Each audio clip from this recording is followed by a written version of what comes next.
19h30 sur Canal 3 Bénin. Mesdames et messieurs, merci de prendre le rendez-vous au sommet de cette édition. De nouvelles déclarations du président de la transition au Burkina suscitent des réactions sur les réseaux sociaux.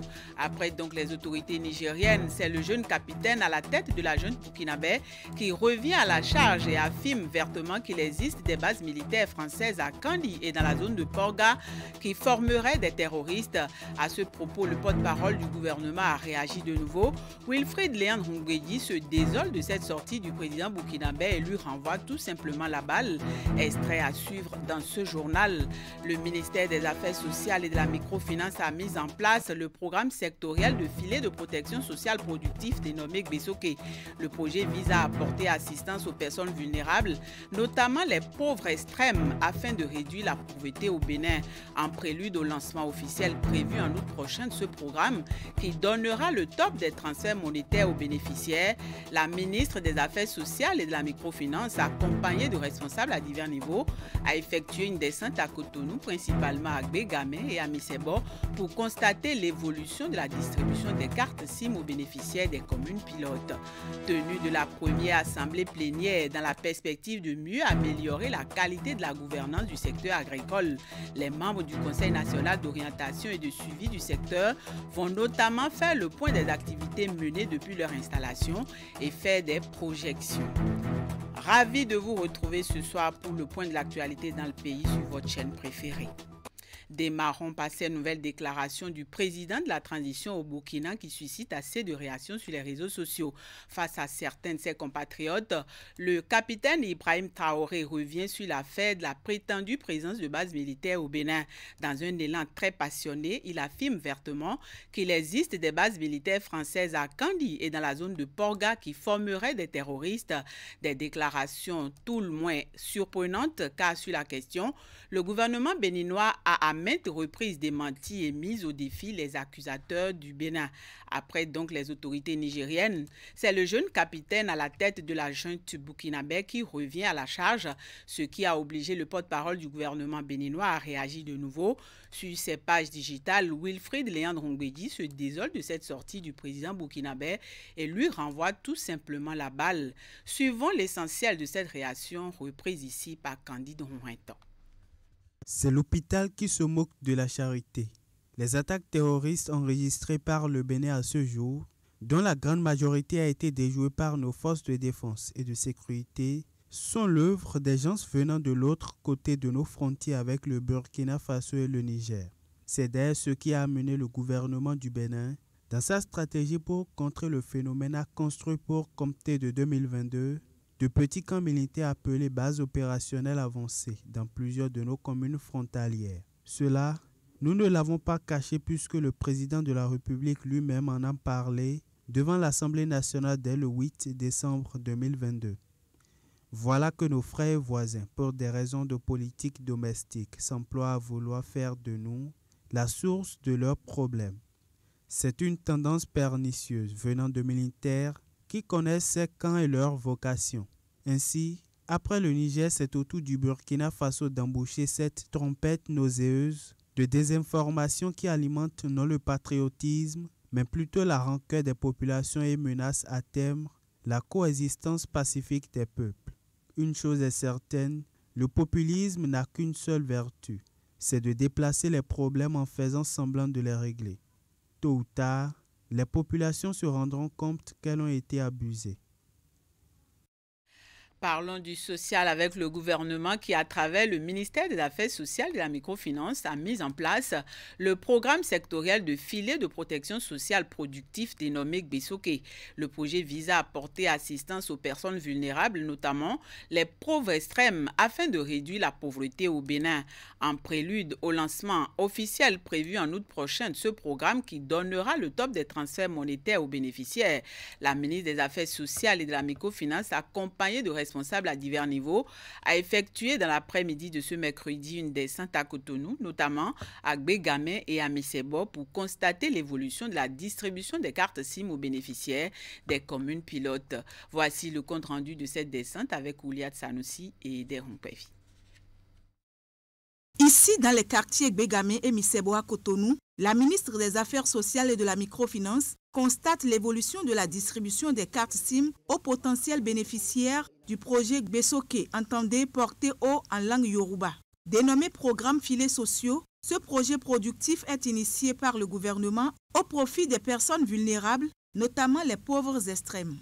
Le gouvernement du président Patrice Talon prévoit ces filets sociaux-là, une extension à pratiquement 150 000 ménages pauvres sur toute l'étendue du territoire national pour les aider à mener des activités génératrices de revenus. Donc ce n'est pas de l'assistanat simplement, mais il y a la subsistance alimentaire, mais il y a l'accompagnement nécessaire pour que ces personnes vulnérables puissent faire quelque chose et pouvoir s'en sortir et se prendre en charge elles-mêmes. Je vois que tout se passe bien pour les deux endroits que je viens de visiter. Cette opération se déroule un peu partout, dans la plupart des communes actuellement. Et là où ça n'a pas démarré, il y aura une feuille de route pour que cela puisse se faire, pour que effectivement, dans le mois qui vient, nous puissions vraiment lancer les transferts monétaires. 12 communes pilotes sont concernées par l'opération. Les chefs quartiers de Bégamé et de Missebor, de même que les bénéficiaires, remercient le chef de l'État et son gouvernement pour cette initiative qui va certainement changer leur quotidien. Le programme doit impacter 150 000 ménages pauvres extrêmes dans tout le Bénin. Nous avons stabilisé ça en 2 cohortes. La première cohorte concerne 75 000. Et donc à la stabilisation, nous avons pu réussir à stabiliser 73 881 pauvres extrêmes sur toute l'étendue du territoire national. Nous sommes au 2e jour de cette opération. Les statistiques montrent que nous avons déjà atteint environ 10% de mobilisation. Celtis accompagne le projet déjà pour la distribution des SIM, pour la partie enrôlement avec les différentes pièces autorisées par l'État, bien sûr, CMOA, CIP, ainsi de suite. Et aussi, nous accompagnons aussi dans le paiement. C'est vrai qu'on n'est pas encore à la phase de paiement, mais après les enrôlements, il y aura la phase de paiement, la phase d'assistance, où nous sommes disponibles 24 heures sur 24. Le programme Gbesoke vient en complément aux 4 volets assurance maladie, formation, microcrédit et retraite en cours d'opérationnalisation sous le projet ARCHE. J'invite la population à beaucoup de patience pour que toutes les vérifications nécessaires soient effectuées. Et je remercie les différents acteurs, que ce soit Celtis, Wouri, tous les collaborateurs qui nous assistent, le centre social bien sûr, qui doit encore accompagner après les bénéficiaires pour tout le travail qui est accompli. Tout ça pour faire reculer la pauvreté dans notre pays. Et le gouvernement du président Patrice Talon tient à ce que c'est une manière de vous rassurer de la volonté du gouvernement que nous luttons, nous mettons en place toutes les stratégies nécessaires, comme c'est déjà dit, pour pouvoir lutter contre la précarité et la pauvreté en quelque sorte. L'opération de distribution de cartes SIM se déroule normalement. Toutefois, des difficultés existent et sont exposées au ministre. Entre autres, la non-possession de cartes d'identification par certains et les personnes âgées dont les empreintes ne passent pas. L'opération qui a démarré lundi dernier prend fin le 28 juillet 2024. Et toujours dans ce sens, Innocent Assongba, spécialiste filets sociaux à la cellule d'appui à la mise en œuvre du programme Gbesoke, qui apporte des explications par rapport à ce qui va suivre après la distribution des cartes SIM aux bénéficiaires. On l'écoute au micro de Ouliat Sanoussi et Eder Nkwevi. Le programme doit impacter 150 000 ménages pauvres extrêmes dans tout le Bénin. Nous avons stabilisé ça en 2 cohortes. La première cohorte concerne 75 000. Et donc à la stabilisation, nous avons pu réussir à stabiliser 73 881 pauvres extrêmes sur toute l'étendue du territoire national. Chaque bénéficiaire identifié et qui a reçu sa carte SIM va bénéficier à partir du lancement du programme un montant de 10 000 francs par mois pendant les 6 premiers mois. Pendant ces 6 premiers mois-là, le programme, il s'agit d'un programme productif. Il ne s'agit pas de l'assistanat. Pendant ces 6 premiers mois, on va commencer par renforcer la capacité de ces pauvres extrêmes à l'identification d'une activité génératrice de revenus, pouvant leur permettre de stabiliser leur niveau de vie. Et donc, au 6e mois, il y aura un premier transfert de 50 000 qui va s'ajouter aux 10 000 pour leur permettre de constituer leur capital initial. Et donc, à partir de ce 6e mois, on continue également de les suivre pendant 3 mois encore, pendant lesquels ils reçoivent encore les 10 000. Au 9e mois, on revient pour une petite évaluation pour voir comment l'activité a évolué, se déroule. Est-ce qu'il y a des gens qui veulent réorienter? Est-ce qu'il y en a qui veulent changer carrément d'activité? Et là, on vient encore pour les appuyer de 50 000 chacun pour pouvoir mener à bien leur activité génératrice. L'initiative permet aux pauvres SM d'évoluer progressivement pour commencer par faire une activité génératrice de revenus, pouvant lui permettre d'être migré progressivement vers le FNM pour bénéficier de microcrédits à l'AFIA, pour être client potentiel des banques secondaires et les banques primaires. Les travaux de la réunion sur la gouvernance des migrations en Afrique démarrés le lundi 8 juillet ont pris fin ce mercredi. Ces assises de Cotonou ont été organisées par l'Union africaine. Il était question d'évaluer sa politique migratoire en Afrique pour mieux répondre aux besoins de ses États membres. Les 3 jours d'échange ont permis aux participants de passer en revue la nécessité pour les pays africains d'harmoniser leur approche de la gouvernance de la migration et de définir les bases de la position commune africaine révisée sur la migration et le développement afin de la rendre plus réaliste et efficace.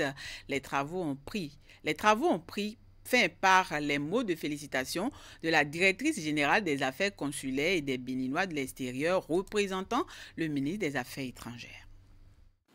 En substance, il est possible de retenir au terme de cette rencontre que cette nouvelle position fondée en droit et en fait est structurée autour de 8 thématiques et de 9 questions transversales assorties d'une stratégie de mise en œuvre. Je nourris donc l'espoir que les instances appropriées de l'Union africaine procéderont dans les prochains mois à sa validation selon les procédures appropriées. Elle pourra ainsi servir d'orientation à toute action et décision sur la question de la gouvernance des migrations en Afrique et dans le monde. Aussi, sera-t-elle désormais la ligne directrice pour les négociations futures sur la question dans les enceintes internationales?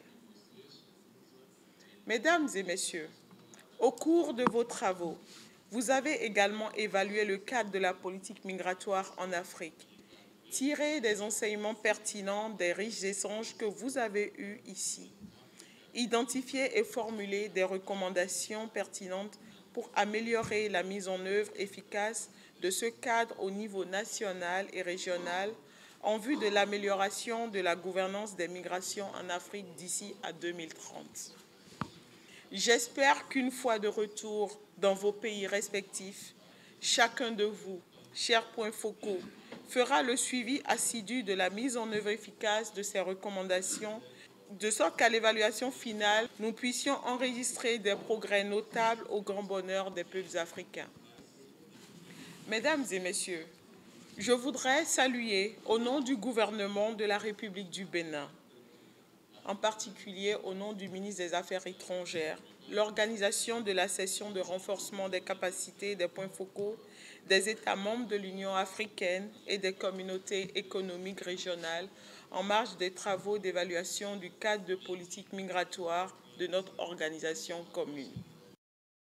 56,93%, c'est le taux de réussite au plan national du baccalauréat session de juin 2024.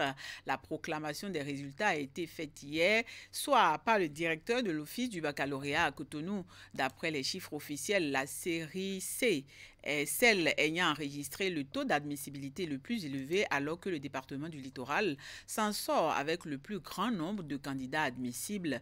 Suivez cet extrait des propos du directeur de l'Office du baccalauréat. Il est au micro de Hugues Vingbe et Henri Ganti. Le bac vient de fermer à moitié ses portes et je voudrais vous livrer le résultat que nous avons obtenu cette année. Cette année, le taux d'admissibilité au bac 2024 est exactement de 56,93%.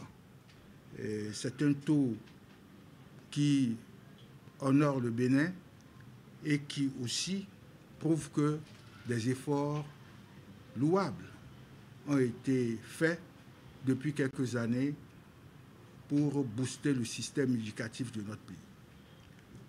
En ce qui concerne les séries, pour ce bac, la série A1 fait 60,44%, série A2, 52,90%, série B, 66,68%, série C a percé le plafond presque avec 83,74%. Série D, qui est en quelque sorte la série qui regroupe beaucoup plus de candidats, a fait un taux de 49,59%, c'est-à-dire 50%. Série E, technique, 40,63%, série F1, 44,90%, série EA, 63,63%, série F, série F2, F3, F4 sont des séries technologiques qui ont fait un très beau score également. À Lalo, dans le département du Koufo, c'est la détresse. Une bonne partie de la population se retrouve sous l'eau suite à la sortie du fleuve Koufo de son lit. Des infrastructures socio-communautaires, des champs de culture et des habitations sont envahies par les eaux, obligeant les riverains à dormir à la Belle Étoile. Nos collègues de l'antenne régionale Mono Koufo se sont rendus sur les lieux. Voici le constat de Narcisse Alossé de Florando. Des résultats d'un débordement inhabituel du fleuve Koufo ici à Lalo, commune située dans le département du Koufo. Des espaces envahis par des eaux et à perte de vue. Et dans sa furie, le liquide n'a rien laissé sur son passage. Des champs et greniers de culture, des pistes rurales et bien d'autres infrastructures socio-communautaires et même des habitations englouties. C'est bien vrai que auparavant on rencontrait des petites inondations, mais pour cette fois-ci, c'est devenu autre chose. Il y a de l'eau un peu partout, l'eau a rempli les maisons, il a tout ravagé, les moutons, même les maïs. Toutes nos cultures sont parties dans l'eau. Ils perdent tout ou presque, et plus loin, le visiteur encombrant les contraint au statut de sans-abri. Du coup, hommes, femmes et enfants dorment à la Belle Étoile depuis quelques jours ici à Lalo.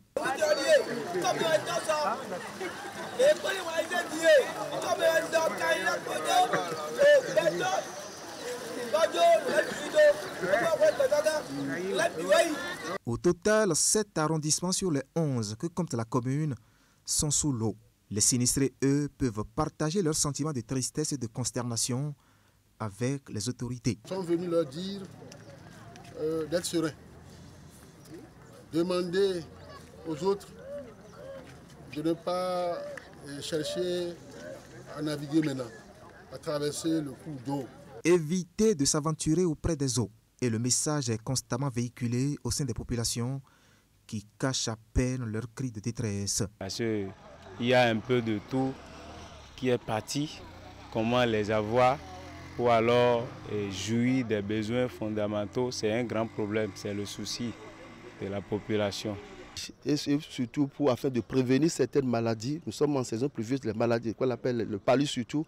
Nous demandons toutes ces interventions sanitaires afin d'éviter le pire. En attendant, les populations sont exposées aux intempéries avec tous leurs biens qu'elles ont pu sauver de cette inondation. À côté des dortoirs de fortune qui longent les principales artères, les bonnes dames, elles, s'accrochent à leurs ustensiles de cuisine et en plein air. Tenue de la première assemblée plénière dans la perspective de mieux améliorer la qualité de la gouvernance du secteur agricole. Les membres du Conseil national d'orientation et de suivi du secteur vont notamment faire le point des activités menées depuis leur installation et faire des projections. Teddy Goudalo pour plus de détails. Installés en juin 2022, les membres du Conseil national d'orientation et de suivi du secteur agricole tiennent ici leur toute première assemblée plénière. Ils sont appelés à dresser le bilan des actions menées de 2022 à nos jours, à revisiter le mode de fonctionnement des démembrements de l'instance et surtout la présentation du rapport de suivi du secteur agricole. Depuis que notre conseil a été installé, nous nous sommes évertués à rendre opérationnels les organes. Et les CEDES ont été installés également au niveau communal. les comités aussi ont été mis en place et nous avons passé du temps à structurer justement je dirais à opérationnaliser le cadre institutionnel mis en place, à nous doter des outils de travail. Et aujourd'hui, après un an, nous avons pu réaliser également quelques activités qui ont eu des impacts importants sur notre secteur. Je voudrais ici remercier le ministre de l'Agriculture et tout le gouvernement qui nous ont donné les moyens de travailler et de contribuer dans notre mandat justement à apporter des contributions assez significatives au fonctionnement du secteur. Le Conseil national d'orientation et de suivi du secteur agricole est un cadre de concertation, de dialogue et de gouvernance participative. C'est un organe institutionnel voulu par l'ensemble des acteurs pour corriger les dysfonctionnements constatés dans le secteur agricole. L'ONG Aleri s'est engagée pour la promotion des valeurs qui promeuvent la paix et le vivre ensemble pour atteindre son objectif. Il a initié un colloque scientifique de Djougou sur la foi islamique et la paix. Les assises tenues au centre Anadja du 5 au 7 juillet 2024. Cette rencontre qui a mobilisé des exégètes du renom, des érudits du Saint-Coran et des sciences islamiques constitue une aubaine pour sensibiliser les participants sur les comportements à adopter pour cultiver davantage la paix menacée par les actes terroristes. Comment aplanir les divergences au sein des différents courants, tendances et écoles philosophiques qui animent la foi islamique au Bénin? C'est tout l'enjeu de ce rendez-vous de Djougou, initié par l'ONG ASP Al-Heri et qui a mobilisé les différentes parties prenantes de la foi islamique. Au cours de cette rencontre qui se veut participative et inclusive, l'exercice a consisté à déblayer le terrain pour la promotion et la sauvegarde de la paix, gage d'une cohésion sociale.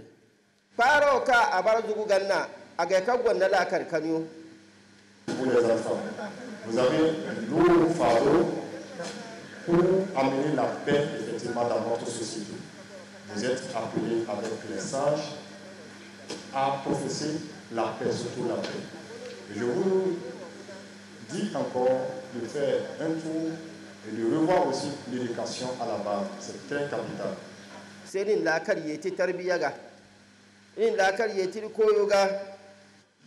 vous dire, chers frères en islam, celui qui vous dit que c'est le musulman ou l'islam, c'est les terroristes, il faut le maudire.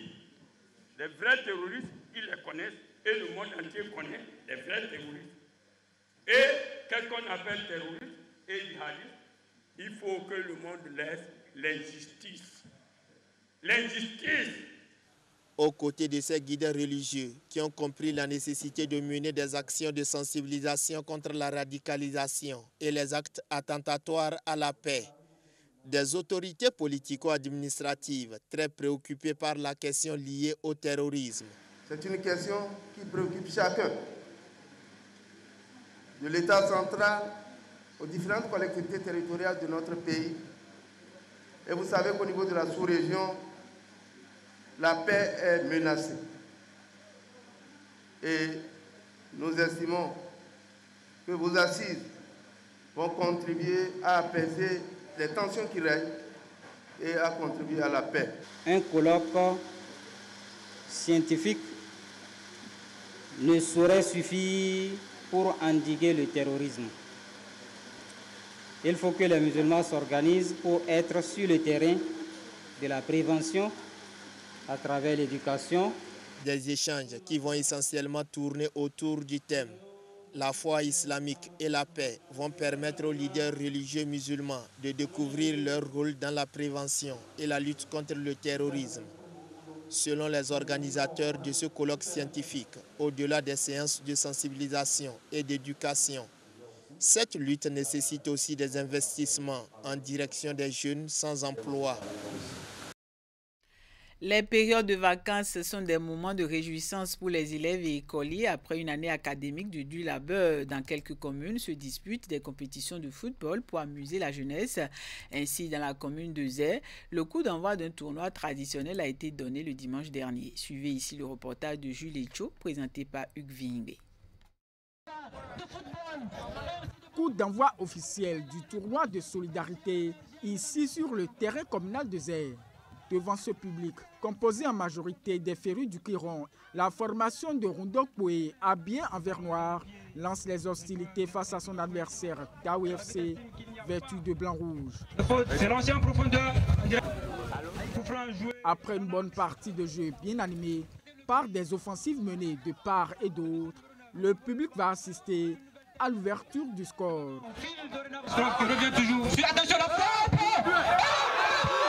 Mené 1-0, Tao FC multiplie les assauts et parvient à remettre les pendules à l'heure, mais sans grand incident sur l'issue de la rencontre.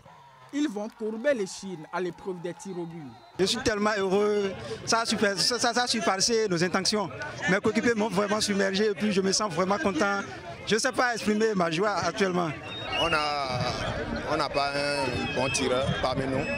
Et de deux, dans le match, on n'a pas un offre qui peut tenir à la balle. C'est pourquoi on n'avait pas gagné le match.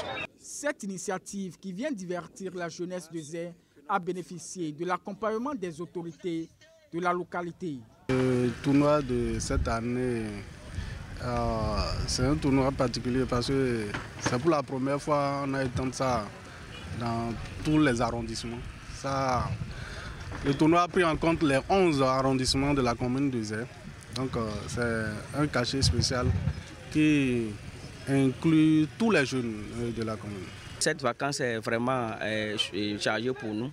Et il y a déjà plus de 4 initiatives majeures, notamment le 27 prochain, il y aura une journée pleine d'activités ludiques au centre où il y aura les gens qui vont venir faire pétanque, ludo et adji, tout ce qu'il y a comme ludique durant toute la journée. Et les meilleurs seront toujours primés parce que nous sommes à la 3e édition. C'est parti pour plusieurs semaines de compétition. Des distinctions sont prévues pour récompenser les meilleures équipes à l'issue du tournoi. C'est sur cette note sportive que s'achève cette édition. Merci pour votre attention et votre fidélité. À très vite.